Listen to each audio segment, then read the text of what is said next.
My name is Dr. McEnaney. I'm one of the master vocal coaches here at Minnesota Opera, also a proud alum of the Resident Artist Training Program, so I just have to get that plug in for we who went through this wonderful program with this wonderful company. And it's my pleasure to be here with you this afternoon to give you a bit more insight into Puccini's score, often dubbed the world's most popular opera. So this afternoon, we're going to explore why La Bohème is so beloved, and then we'll also investigate how Puccini writes his melodies and his musical phrases so that you remember them, perhaps days, months, years after you view this production of La Bohème today. But first I want to come back to this idea of La Bohème being called the world's most popular opera. There's something about that that makes me wonder, can I actually prove that? Are there statistics that actually prove La Bohème is the world's most popular opera? Can I go somewhere and find those statistics? And the answer is yes. You can go to operabase.com. It's a wonderful little website that we use a lot in the industry that catalogs all sorts of statistics based on work, performer, city, composer, however you might want to search. So I plugged in a short search for us, and I searched this season alone. This is from September 2016 until now. And I thought, oh gosh, I know La Bohème's got to be in there, maybe in the top 5, top 10. This year it happens to be number 3. So it's getting 503 performances in 89 different cities. Not bad. Number 2 this season is Mozart's Magic Flute. It's getting 543 performances in 81 different cities. Anybody have an idea what number 1 is this season? Somebody always nails it right away. You know what, that Spanish gypsy Carmen, she's the winner. She's getting 563 performances in 112 different cities around the globe this season. So Bohème's not doing too shabbily. It's in the top 5 this year, of course. I found a wonderful side statistic to this research too in the New York Times, because the Metropolitan Opera is celebrating 50 years in its opera house at Lincoln Center. And wouldn't you know it, the most performed opera in that opera house has been La Bohème. It's been performed 645 times in the past 50 years. So La Bohème is a world's most popular opera. Sometimes it's number 1, sometimes it's number 3, but we love it just the same. Now La Bohème was not always beloved. Its premiere in 1896 in Torino, Italy had audiences loving it quite a bit, but the critics were a little divided, not loving it so much. So I found a juicy quote for us. This is from the writer Carlo Bersezio of La Stampa, the Italian newspaper. And this is what he had to say about La Bohème upon seeing it in 1896. He said, "La Bohème, even as it leaves little impression on the minds of the audience, will leave no great trace upon the history of our lyric theater. And it will be well if the composer will return to the straight road of art, persuading himself that this has been but a brief deviation." Well, rough. I guess hindsight is 2020 now. Our reception of La Bohème has changed quite a bit in the past 100 plus years since it's been around. And interestingly enough, when you read a lot of reviews of performances of La Bohème, the critics seem to sort of focus on the fact that maybe the performers are or aren't living up to the glory of the piece itself. So things have shifted since 1896 in Torino, Italy.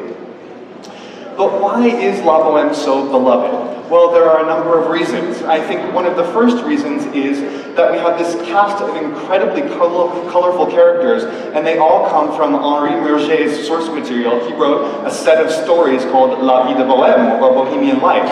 Sometimes it's called a novel, but it's really sort of a set of somewhat unrelated and related stories in many, many chapters. So sometimes a character will appear in one chapter and then never appear again in the stories. Sometimes you get to see some of the characters over and over throughout the stories.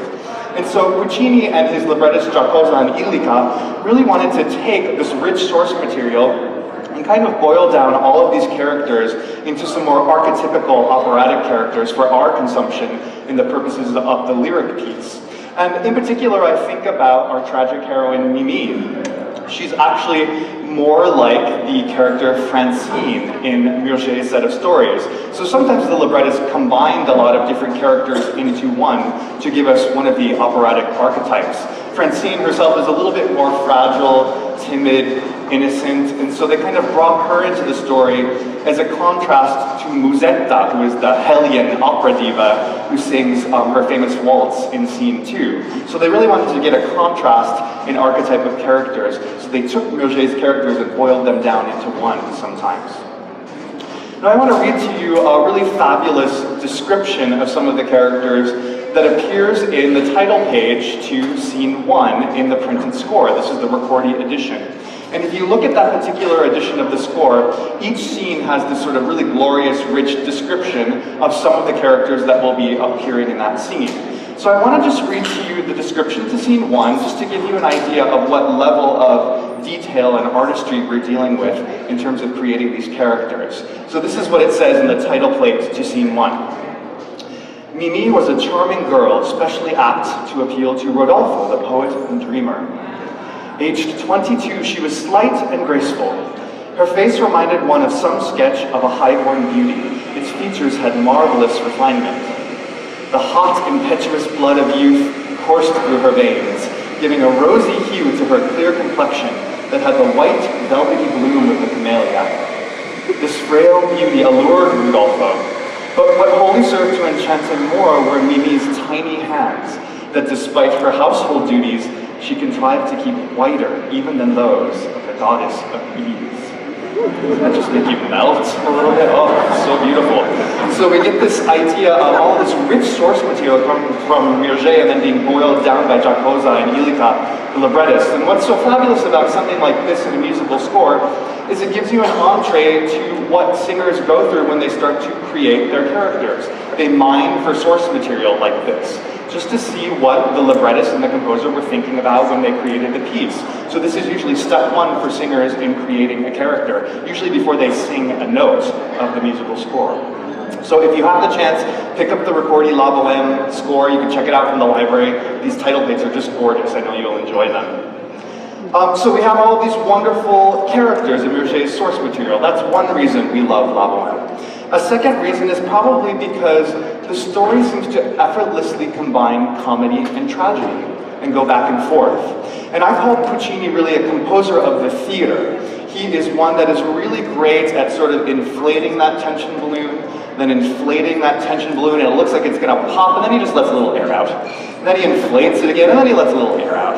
He's really great at that. In fact, if you think about one of Puccini's other most famous operas, Tosca, it's a really sort of high level of dramatic tension. But there are actually a lot of comedic moments in Tosca, particularly in Act 1 with the sacristan. So he was really a master at kind of combining this comedy and tragedy effortlessly. I think in La Bohème, it's a little bit the opposite of Tosca. I would say it's more light-hearted, comedic, with a little bit of tragedy sprinkled in. So we really get this sense of comedy and tragedy flowing back and forth, kind of living together, much like life in some ways. I think a third reason why we love La Bohème so much is because it seemingly unfolds in real time, at least for a lyric theater piece. If you think about the way that these scenes work, they're usually about 20 to 30 minutes long, and it's just sort of a snapshot of what's going on in the Bohemian's life. It plays out in real time, and then we go on to the next scene. And this is somewhat unusual for opera. If you think about how opera arias work, typically the singer will take one emotion and then stop the story and sing about that emotion for 4 to 5 minutes or so, and then the narrative of the story resumes. Well, this doesn't happen a lot in La Bohème. Even a lot of the arias themselves are actually quite narrative in quality. So the story always seems to be advancing, seemingly in real time for us. What makes it a real challenge as a pianist in the rehearsal room is when you have a story unfolding in real time in lyric theater, the music themes change very quickly and very often. So among opera coaches and pianists, La Bohème is one of the hardest scores to play in the rehearsal room, simply because you can't spend much time looking at the musical score. You have to be looking at the conductor, listening to the singers, making sure it's all underneath your hands, because in about 30 seconds, the musical theme and the space is going to change instantly. So I think that's a real hallmark quality of La Bohème, is that it feels like it's unfolding in real time to us. Interestingly enough, Puccini actually didn't really call them acts in this particular score. He used the Italian word quadri, which means pictures. So we're really getting just a sort of snapshot photo of a moment in time of the Bohemian's life. So I think that's one reason why we really love La Bohème. It's unfolding in real time. Now, what is another reason we love La Bohème? Well, it better be the musical score. I'm a pianist. There's a piano here. I better get to it. So let's talk a little bit about Puccini's music the rest of the time together this afternoon. And the first thing I'd like to talk to you about are some of Puccini's memorable melodies and musical themes in La Bohème. There are a number of them, but I'd like to share two main ones with you. The first one is what we call the Bohemian life motif. And when we think about the term musical motif, it's just really a sort of short snippet of melody and rhythm. You saw me do the lecture on Das Rheingold last fall. I talked a lot about leitmotifs and how Wagner uses them, and he's really known for using a lot of these motifs over and over again. And in the course of the Ring operas, there are probably some 90 to 100 short melodies that he uses all throughout the composition of that particular piece. Now, Puccini doesn't really do that on this particular scale, but he does use a few themes over and over again. And the first one we're going to hear is what's called the Bohemian life motif, and it sounds like this. Ta-da! That's it. That's all that happened. I'm going to do it again. Very short, very small snippet of music and rhythm, and it's actually the very first thing that you hear in La Bohème. It's in bar number 1, it's at the opening of scene 1. And at this particular point, the curtain comes up, and we have Marcello the painter there, we have Rodolfo the poet, and they're absolutely freezing in their Parisian apartment. They're sort of looking around, trying to find something they could possibly burn in the stove to keep warm, and we just sort of launch into this energy of Bohemian life with that particular motif. Now, Puccini, again, is an architect and composer of the theater. So in bar number 1, if you look at the orchestra score, he wrote the Italian word ruvido, which means coarse or rough. So already he's giving us this idea that perhaps being a penniless artist in Paris at the time was a little ruvido, a little rough of a life, as we see the boys freezing from the very first moment that we meet them. So Puccini is always trying to link things together dramatically and musically, and it happens to happen in bar 1 of La Bohème. So let me play for you about, 8 to 10 bars of the opening of La Bohème, and you'll hear this Bohemian life motif used all throughout.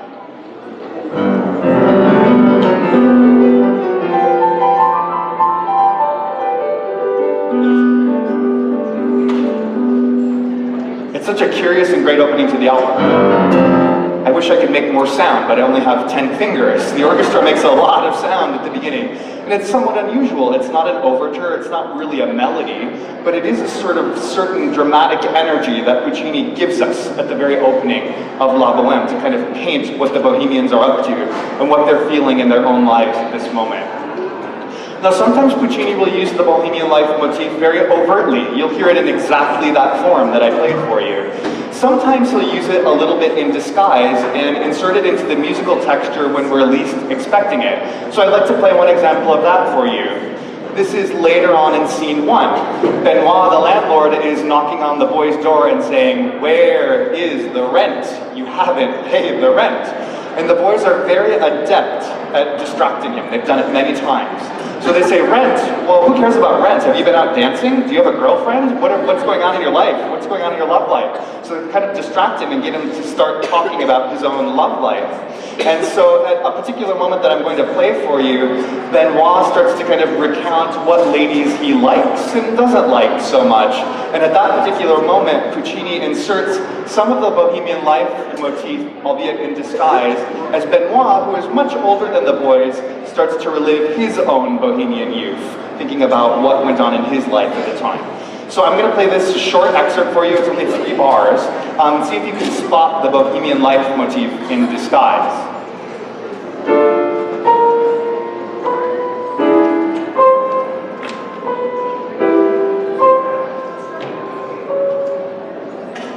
Did anybody get it? If you did, you're amazing. It took me like 3 productions of La Bohème to find this, playing in the rehearsal room all day long. Let me take away a couple of the notes in my left hand.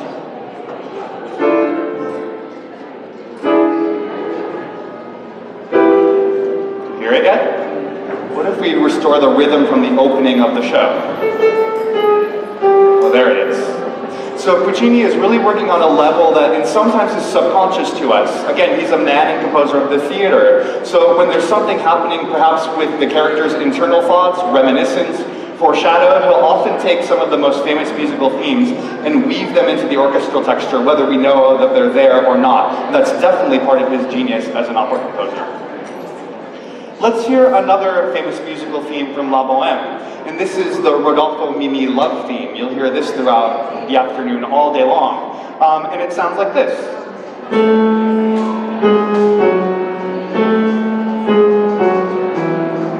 I'm going to play that for you one more time.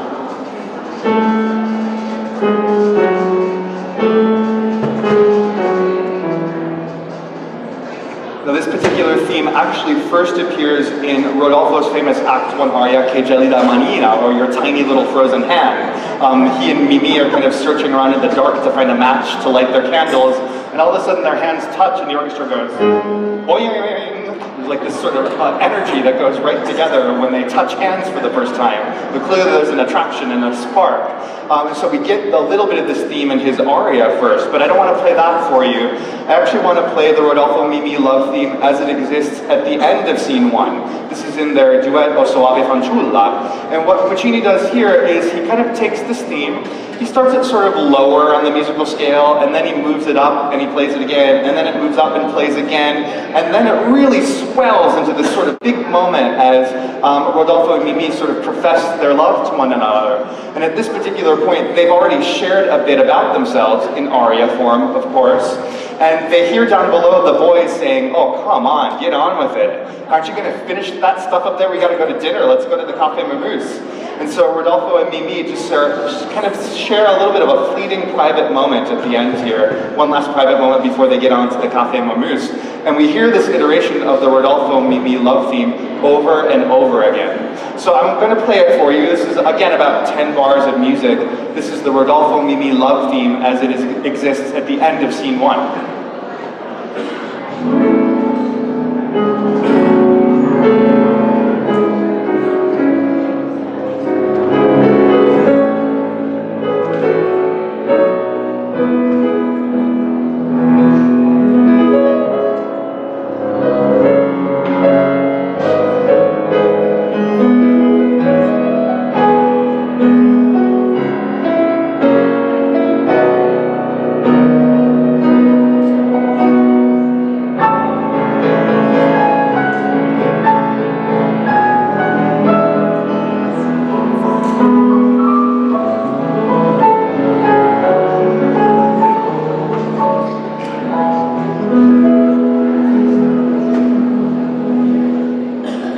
Something very satisfying about going. It's like about as close as I can come to being an orchestra, although I don't think I really have the hair for that moment at all. So, but I love that because Puccini uses this love theme over and over. You heard it kind of start low and then build and repeat again. And then all of a sudden at the apex of the emotional outpouring, all of the orchestra is sawing away. The singers are at the top of their vocal range, and this is really what we think of when we think of Puccini, is this amazing sort of visceral, emotional outpouring. At that particular moment when the singers are at the top of their range, this is the text that they're singing. Mimi says, "You alone command love." And Rodolfo says, "Extreme sweetness already trembles in my soul." So when we get to this particular moment of outpouring, Puccini has reserved some of the most poetic language in the libretto for that particular music moment.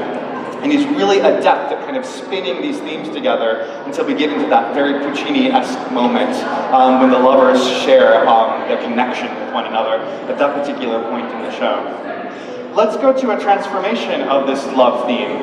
This is all the way in scene 4, near the end of the opera. And when the curtain comes up, we find what we found in scene 1. We have Marcello the painter there, we have Rodolfo the poet, and they're just sitting there trying to be very productive artists, but it doesn't seem to be happening that particular day because they're very distracted by thoughts of their ladies, Musetta and Mimi. And just at the moment that we hear the Rodolfo Mimi love theme, Rodolfo kind of says, gosh, this pen is terrible, and he curses his pen and just throws it across the room. And all of a sudden the strings swell this particular love theme, as we feel Rodolfo's thoughts perhaps turning to Mimi and what's happened in the relationship up to this point. So I want to play that for you. It's quite similar to what I just played at the end of scene 1, but we're going to talk about an element that's a little bit different and why I consider this a transformation of that theme. So So here's scene 4. This is the Rodolfo Mimi love theme, and I'll just play about a few bars of that for you.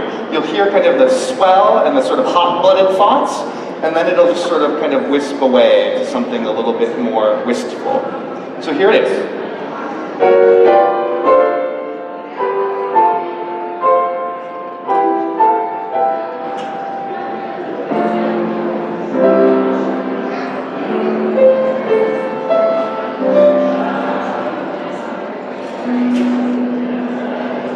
Isn't it great how it just sort of swells at the beginning and then just all calms down? Well, of course, a duet is about to happen with an intro like that, and it's actually Rodolfo and Marcello sharing a duet singing about their ladies. So this particular love theme kind of takes on a double meaning for both of the relationships, I think. But it's transformed in a way that is not always apparent at the keyboard, simply because I'm not the instruments of the orchestra. And Puccini uses orchestration to transform this. Orchestration is just the combination of instruments that a composer chooses to play at any given musical passage. And so at this particular moment, he puts the Rodolfo Mimi love theme in the high strings. It's actually all strings at this moment, which is different from when I played it before with my head motion that was so satisfying. That's where the tutti orchestra is playing. We get lots and lots of energy and sound. So this is quite different. Here, there's actually no sung text over the top of it either. It's all characterizing Rodolfo and probably Marcello's thoughts about their ladies as well too. So the strings have a different timbre, maybe a little bit more thoughtful timbre is what Puccini was going for at that moment. So realize that orchestration is an art in itself. It tells you a lot about what the characters are experiencing and what you're supposed to experience from them. Let's talk a little bit more about some features of memorable melodies and why we remember them. Perhaps you know this melody.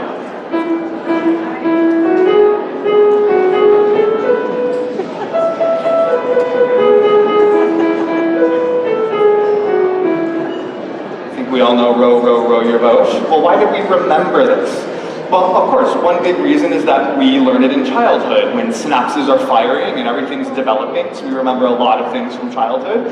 But I think it's more than this. There's actually a great structure that's underneath a lot of folk songs, nursery rhymes, popular tunes, even opera arias, and they all kind of share some similar facets. If we think about row, row, row your boat, it uses what we call the musical scale.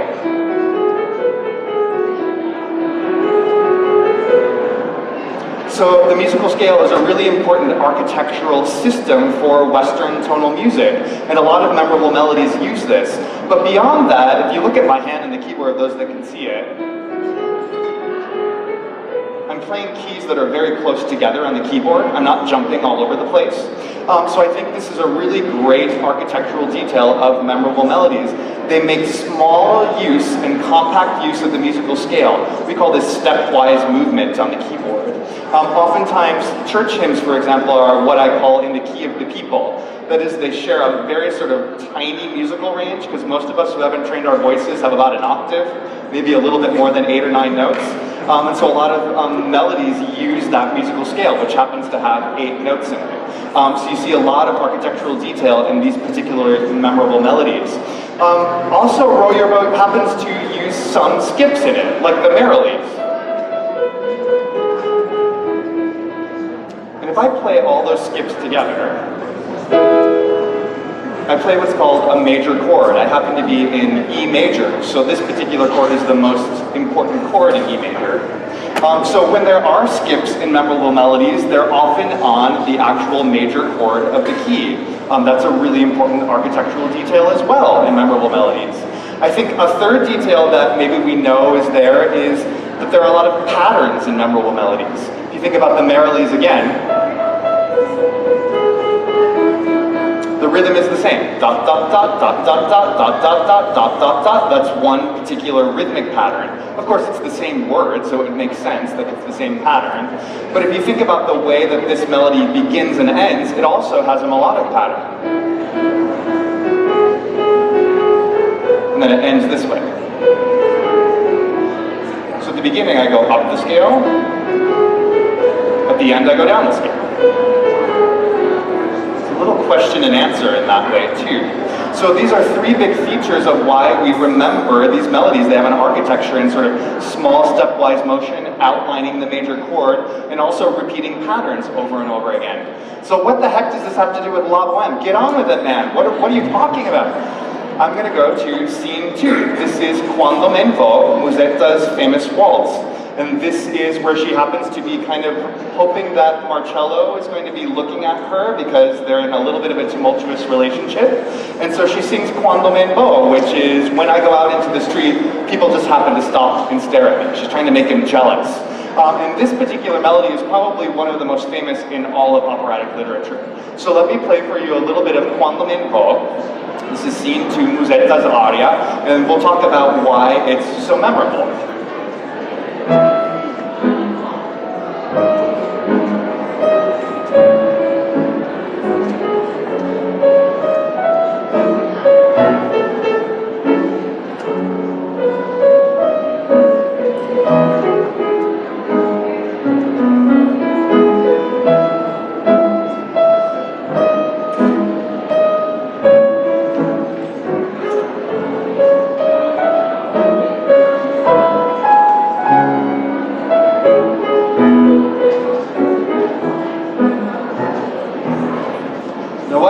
In Musetta's aria? Well, this happens.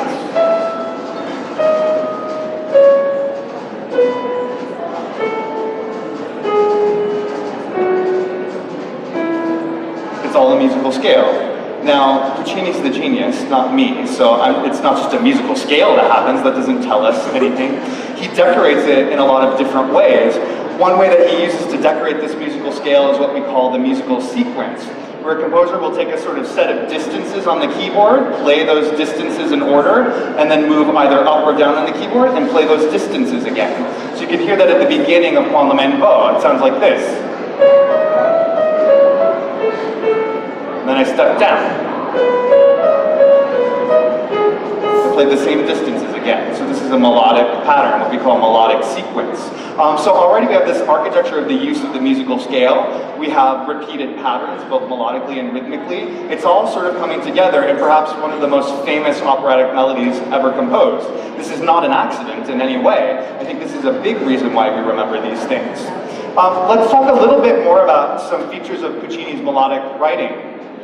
The first one I want to illustrate for you is what I call the arc-like shaped phrase.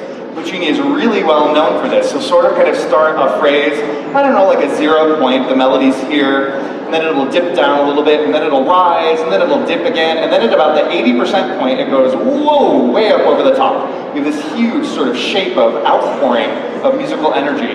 And he does this all throughout his operas. In fact, that little instance of Rodolfo Mimi Love Theme had a little bit of that shape to it as well. But I want to play another example for you. This is from scene 3. This is Mimi's duet with Marcello. And at this point, Mimi and Rodolfo's relationship is a little bit questionable. It's a little on the rocks. And so Mimi shows up on the scene and says, Marcello, you've got to help me. You're his best friend. Can you help me repair my relationship with Rodolfo? You're the only one that can do it. And so it's a real sort of outpouring of visceral emotion from Mimi. And Puccini writes one of his most famous arc-like phrases at that particular moment. So let me play this for you. This is an arc-like phrase. This is scene 3, the Marcello-Mimi duet.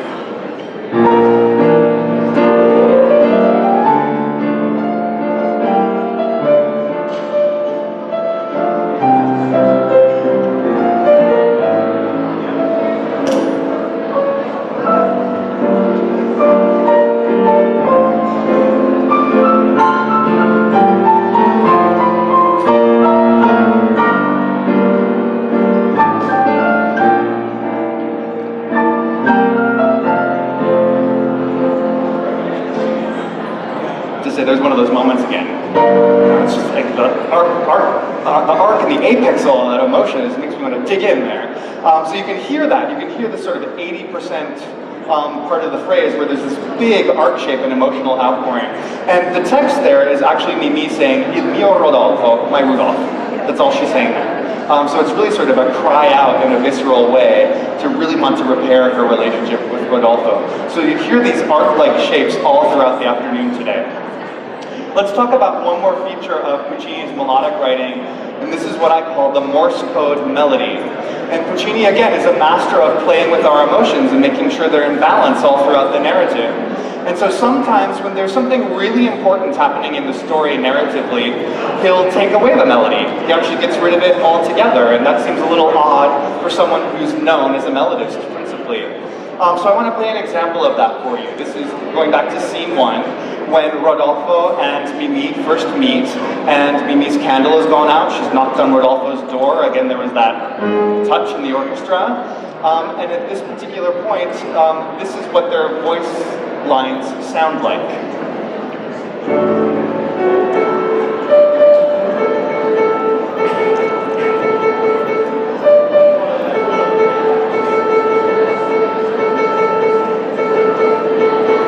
I swear, it's right there. It's right there in the music. That's what actually happens in their particular vocal lines. So again, Puccini is a master of the theater and knowing when perhaps his melody is not the most important thing that you need to be focusing on.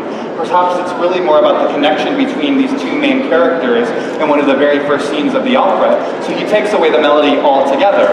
Now, Puccini being Puccini means that he can't totally get rid of melodic ideas. And so oftentimes when we hear this Morse code style in the vocal lines, he'll shift the melody into the orchestra and kind of talk about the psychological underpinning of what they're thinking.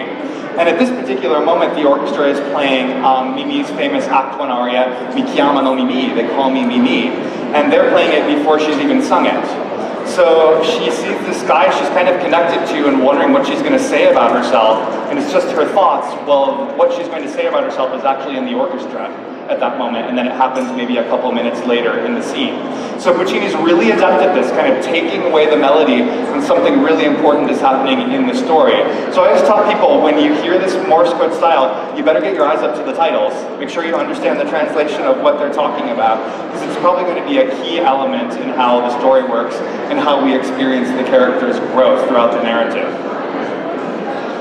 Well, we have a fabulous production for you today, a great cast. Of course, our Minnesota Opera Chorus is with us. Many of the resident artists have principal roles in the run of this particular show, and I'm so thrilled to see them up on stage after all of their hard work this season. So again, my name is Dr. Eric McEnaney. It's been my pleasure to be with you this afternoon. Enjoy the show.